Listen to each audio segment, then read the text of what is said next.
Back to village phase 4 आज से शुरू है और पंचायत में जो अधिकारी हैं वह पहुंचकर लोगों से बातचीत कर रहे हैं। ब्लॉक मीरा साहब की पंचायत कोटली शाहदुल्ला के जहां पर पंच और सरपंच जहां पर मौजूद हैं और इन्होंने इस कार्यक्रम से बहिष्कार करने का जो फैसला किया है। पंचायत की तरफ से एक रेजुलेशन डाला है जिसमें तमाम पंच ने जो साइन किए हैं और इनका ये आरोप है कि इनके द्वारा जो सरकार के समक्ष जो मांगे रखी जाती थी वो पूरी नहीं हो पाई 3 फेज में और इस कारण इनमें रोष है। हमारे साथ जहाँ पे जो पंचायत के सरपंच हैं, हम सबसे पहले इन्हीं से बातचीत करते हैं। सर, इतना रोष क्यों है आप लोगों में? मैं आपके माध्यम से सरकार तक ये बात पहुंचाना चाहता हूं कि जो बैक टू विलेज आपने फर्स्ट किया उसका हमसे लोग हिसाब मांग रहे हैं। जो बैक टू विलेज आपने सेकंड किया उसका हिसाब लोग हमसे मांग रहे हैं। जो बैक टू आपने विलेज थर्ड किया उसका हिसाब हमें लोग मांग रहे हैं। भाई, मैं आपके माध्यम से सरकार को, एलजी साहब को ये पूछना चाहता हूं, ये किस किस्म का मजाक हमारे लोगों के साथ किया जा रहा है? क्योंकि बैक टू विलेज प्रोग्राम का कोई फंडिंग ही नहीं है, कोई पैसा ही नहीं हमें दिया गया। जो पैसा पंचायत का पैसा, जो पंच बैठ के रेजोल्यूशन डालते हैं वहां पर, जो ग्राम सभा बैठती है, जो रेजोल्यूशन पंचायत में डाला जाता है, जो काम निशानदी की जाती है, उसी को इकट्ठा करके एक जगह वहां से ही पैसा उठा के उसका नाम दिया जाता है कि बैक टू विलेज प्रोग्राम में जो काम हमने रखा है। जय सरासर पंचायती सिस्टम के साथ धोखा है।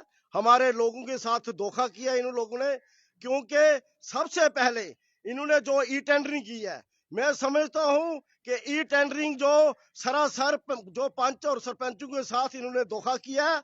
क्योंकि जो ई टेंडरिंग में जो ठेकेदार काम करने के लिए जहां आते हैं, ई टेंडरिंग में एक तरफ सरकार ये कह रही है कि पैसा दिल्ली से डायरेक्ट पंचायत और सरपंच के खाते में पैसा डायरेक्ट जा रहा है।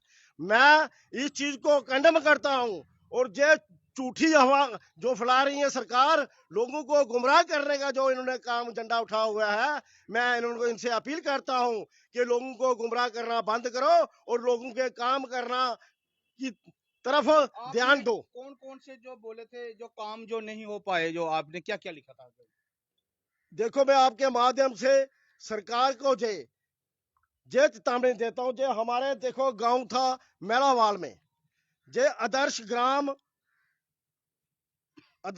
योजना के तहत जहां पर 12 लाख रुपया पहली किस्त जारी हुई थी 2021 में, इन्होंने कहा कि इसकी हम ई टेंडरिंग करेंगे।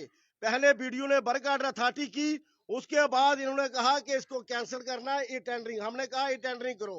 अब तक 2022 लास्ट जा रहा है, अब तक वहां पर ई टेंडरिंग नहीं हुई और वहां पर काम नहीं हुआ। मैं सरकार से पूछना चाहता हूं, एलजी साहब से पूछना चाहता हूं कि भाई जब 12-13 लाख रुपया जो पंचायत में जो आपने लैप्स किया है, इसका जिम्मेवार कौन है? आप बैक टू विलेज फोर्स लेके आ गए, आपके पास झंडा कोई नहीं है, मकान आप किसी को दे नहीं सके 4 साल में, तो आप किस किस्म की वहां जहां पर जो आप डेमोक्रेसी और लोकतंत्र को बहाल करना चाहते हैं जम्मू कश्मीर के अंदर, और हमारे कोटली पंचायत में अभी भी 4 साल में एक भी किसी पंच ने एक मकान तक किसी गरीब का नहीं बनाने का नहीं किसी का बनाया। तो आप मुझे बताओ कि लोगों ने जो इलेक्टेड पर्सन है, ये कोई सरकार के नॉमिनेटेड नहीं है, ये इलेक्टेड हमारे पंच है, सभी जीत के आए, इन्होंने इलेक्शन लड़ा। अब इन लोगों के साथ धोखा करोगे तो मैं समझता हूं कि हमें आज बहिष्कार इसके लिए किया, बाईकाट इसलिए किया क्योंकि हम अपने लोगों के साथ धोखा नहीं करना चाहते। जो पंच हैं वहां से इनसे बातचीत करते हैं। आप बताएं, आपका नाम और क्या आपकी जो जो सरकार से एक जो गिला है, क्या गिला है आपका?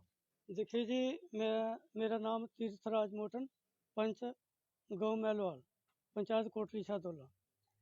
हमारा सभी का एक ही मुद्दा है कि जो अभी जहाँ पे जो हम करते हैं बैक टू विलेज प्रोग्राम, इसका हमें अभी तक कोई 1 रुपये का भी फायदा नहीं हुआ है।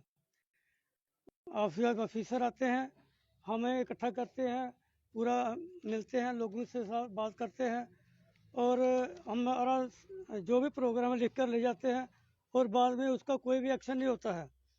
तो जो फंड हमारे वीडियो ब्लॉग से आते हैं उन्हीं को जो नाम देते हैं कि ये बैक टू बिल्ड का पैसा है, जो इसके लिए बैक टू बिल्ड के लिए अलग से पैसा आना चाहिए, ऐसा करना गलत है। तो जैसे हमारे सरपंच साहब ने कहा है कि जो ई टेंडरिंग सिस्टम है वो कर देते हैं, अगर करते हैं तो वो ई टेंडरिंग वाला है, अगर कोई आता है वो अपनी मर्जी से काम करता है। अगर हम उसको कहते हैं कि थोड़ा सा इधर उधर कर ले लोगों की भलाई के लिए तो वो नहीं करता है। ये इसलिए जो ई टेंडरिंग सिस्टम है ये जहाँ पे बिल्कुल फेल है, जो पहले काम चल रहा था वो ठीक था, ऐसा होना चाहिए। हमारे साथ जो महिला पेंच हैं हम उनसे पूछते हैं क्या आपकी क्या डिमांड्स थी जो नहीं पूरी हो पाई हैं बैक टू विलेज में। नमस्ते, मेरा नाम मधुबाला है, गांव बग्गामठ से हूँ, पंच।